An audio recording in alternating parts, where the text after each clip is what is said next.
你的意思是？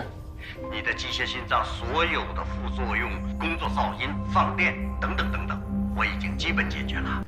如果不是为了顾川这个不要命的家伙，我也用不着这么拼命。这就是我的工作，也许10年原地踏步，也许突然飞跃10年，取得突破。该休息的时候也要休息，劳逸结合嘛。行，今天就到这儿了。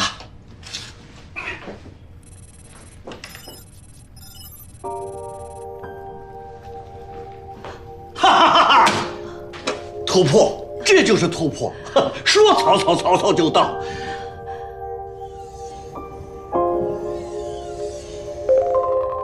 充电已完成。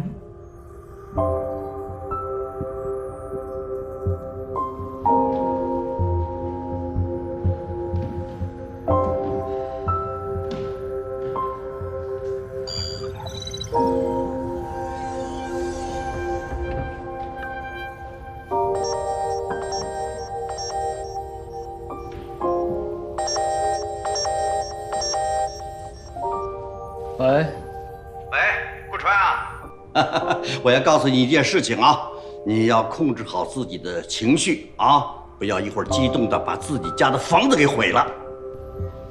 你说吧，我现在在充电房里，很安全。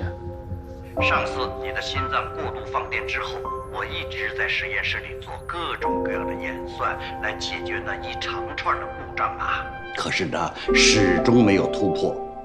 但是，就在刚刚，我关掉电脑的那一刻，这一切都改变了。你的意思是？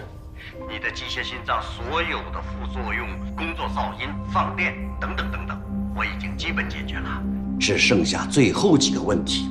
你再给我一点时间，我就可以彻底解决。从此以后，你就可以像一个正常人一样生活了。不是，真的假的？我可以对天发誓，以我的职业生涯，以我的所有财产和我的论文发誓，绝对是真的。